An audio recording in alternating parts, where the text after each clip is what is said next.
Chapter 4. Don't call the police. It was very noisy in the bank.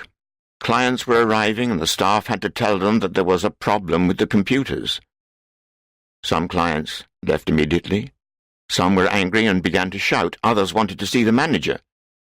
But Mr. Williams had no time to speak to anyone.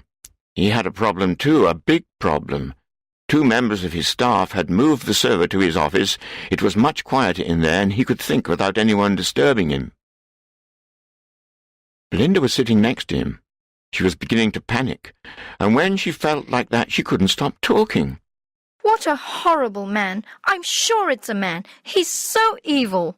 What are you going to do, Mr. Williams? What a terrible situation. I want to help you, but I just don't know what to do. Shall we call the police? I'm sure— Mr. Williams couldn't concentrate. His secretary was talking faster and faster. Belinda, why don't you go and make me a nice cup of tea? Belinda smiled brightly and went out of the office. A nice cup of tea was the solution to all problems, in her opinion. So, undisturbed, Mr. Williams was able to read the final part of the mysterious email. This is the game. I will send you 3 puzzles, one at a time. You must solve these puzzles in just 24 hours. That's plenty of time for an intelligent man like you, Henry. You'll probably need to be a computer expert to solve them. But you use computers every day, don't you? Ha ha! If you fail to solve all 3 puzzles, I will empty every bank account in your bank, from the smallest to the largest. All the money will disappear and your bank will be destroyed. One final thing, don't call the police. That would be very stupid. If you call the police, I will know. Remember that I can destroy your bank in a few seconds. Don't risk it, Henry. Do you think this is all a joke? I want to show you that I am very serious. Henry, do you know how much money you have in your bank account? Are you sure? Why don't you check? I think you'll be surprised. Now I am going to give your staff access to the computers so the bank can function as normal. You see, I'm not so evil. But remember that I can switch off the computers or change anything at any time. Bye for now, but don't worry. I'll be back soon. Mr. Williams sat back in his chair. He had a bad headache. Things were not improving. He was thinking about what to do when he heard shouts of joy coming from the bank staff downstairs. Hey! Hey! Oh, thank goodness! The door opened and Belinda came in with the tea. The computers are working again, Mr. Williams. Isn't that wonderful? Everything is back to normal. Maybe the email was just a joke. Well, we'll know in a moment, Belinda, he replied. There were 2 things that Mr. Williams could do on a computer: use email and access his own bank account. Why did the mystery hacker tell him to check his account? He put in his password and then his account number and waited. After a few seconds, the information he wanted appeared on the screen.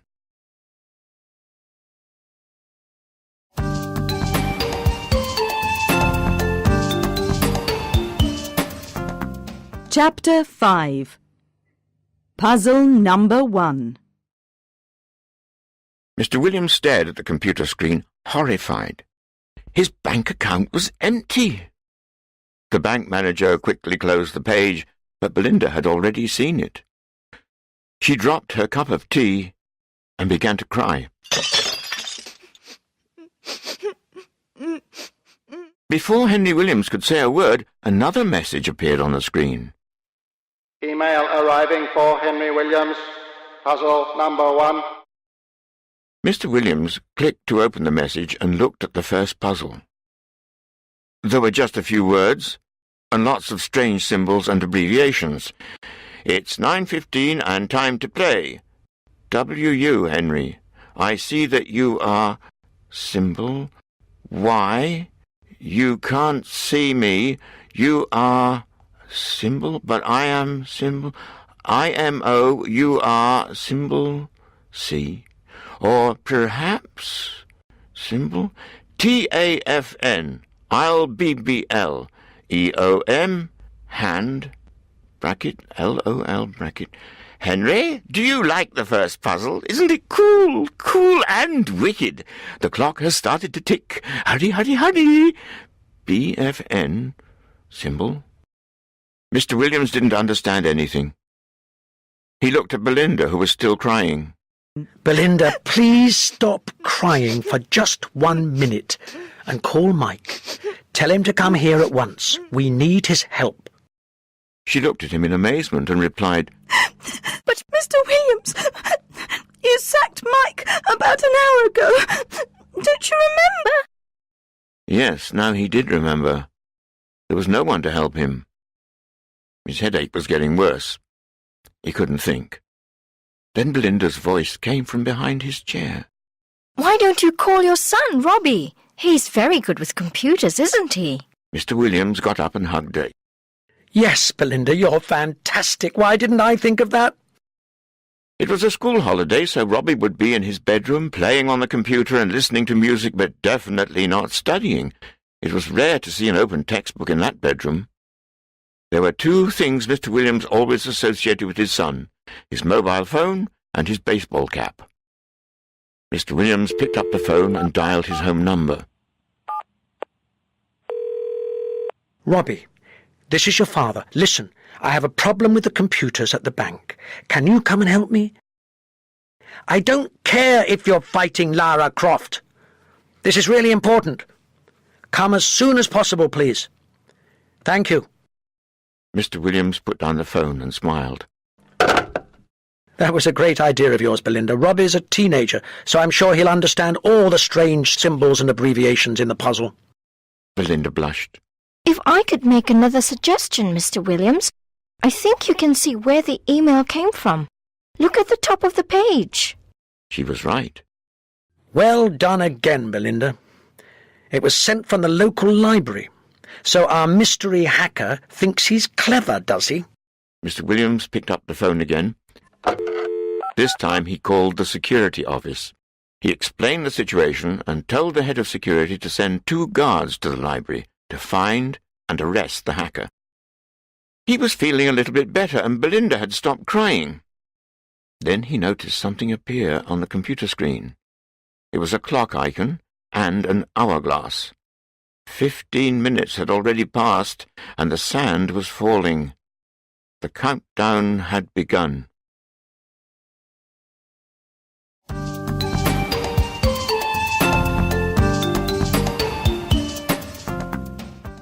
Chapter 6.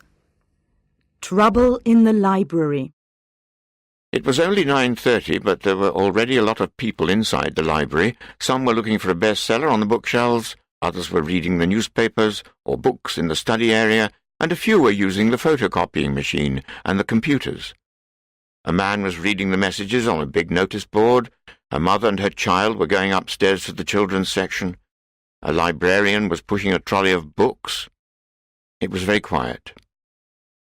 In the library, anyone who had to speak spoke quietly. The librarians were there to help anyone who had a problem. This was the scene when Bill and Ben, the 2 security guards from the bank, arrived to investigate. They walked to the desk where a librarian was helping an old lady. "We believe that a criminal has sent an email message from a computer in this library, and we want to see the list of people who have used the internet this morning," said Bill. The librarian calmly replied, "I'm sorry, but I'm busy now. If you would like to wait, I'll be happy to help you as soon as I can." Ben was not a patient man. "I don't think you understand, madam. We are here to arrest a criminal, and we want to do it now," he shouted. The old lady, who was in front of Ben, was angry, and she hit both guards with a handbag. "Hey, I was here first. You are very rude men," she said. The librarian tried to calm everyone down. She said to the men, "Please don't shout. This is a library. I'm afraid we can only give information about the people who use our library to the police. Are you policemen? Bill replied, "No, we're security guards from the bank on London Road, and we—" The librarian interrupted him. Then I can't help you. Now, will you please leave the library? But the men didn't want to leave. Bill had an idea. "Hey, Ben, maybe the hacker's still using the computer. Let's go and see." They ran to the computer area and began to question the 4 people who were using the computers. Now, everyone in the library, including the librarians, came to watch.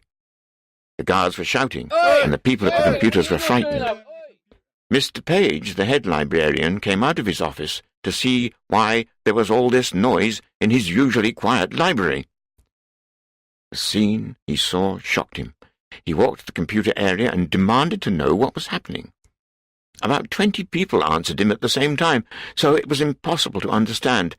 But he soon realized that the 2 men dressed in blue uniforms were causing the problem and were disturbing everyone.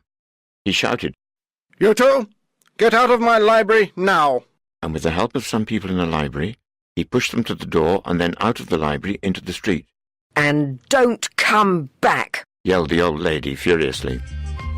All the people in the library were talking about what had just happened. Nobody noticed the man who was hiding behind the shelves. He was laughing.